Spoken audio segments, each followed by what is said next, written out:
petit rappel concernant les sauvegardes, hein, sachant qu'il est important de sauvegarder son travail.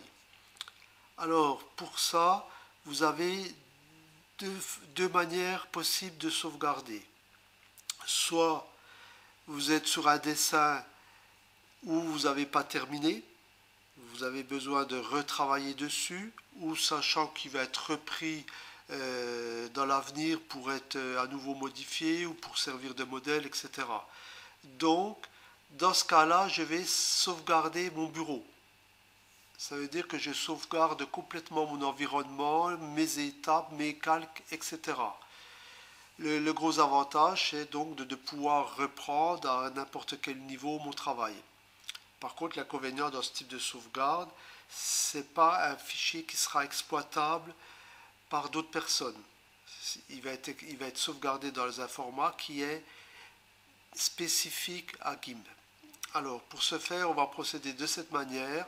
Très simplement, je vais aller dans Fichier, Enregistrer sous. À partir de là, je vais donner un nom à mon fichier. Vous remarquerez qu'il a l'extension XCF, donc ça il ne faut pas l'effacer ou l'enlever, c'est l'extension qui permet de savoir qu'on est sur un fichier de type bureau, hein, qui sauvegarde complètement l'environnement. Et je peux également me balader dans mes dossiers. Hein, ici vous avez vos dossiers, donc on retrouve l'arborescence classique de Windows, et je peux également redescendre à ce niveau-là, hein, il suffit d'appuyer, voilà, donc je redescends et à partir de là, je peux éventuellement remonter dans mes dossiers. Il suffit donc de faire enregistrer. Donc ça, c'était la première méthode. Maintenant, la deuxième méthode consiste à dire, j'ai terminé mon dessin, je vais le partager, je vais l'exporter dans un format connu.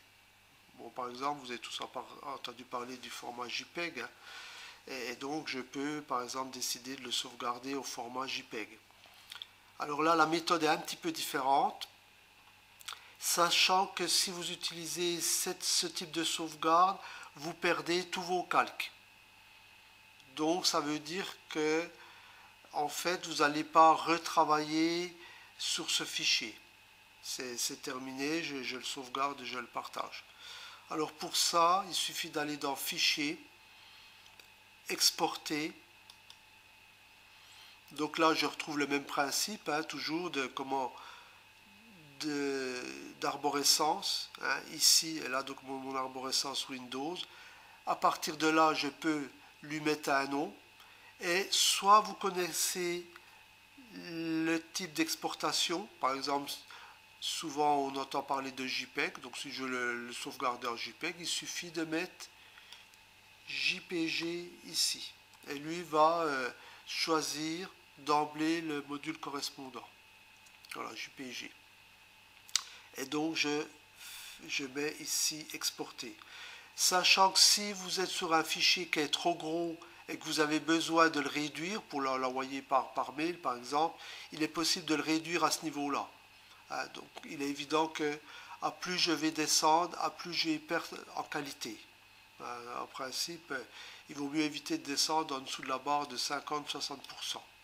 Mais ça, tout dépend de ce que vous voulez faire avec par la suite.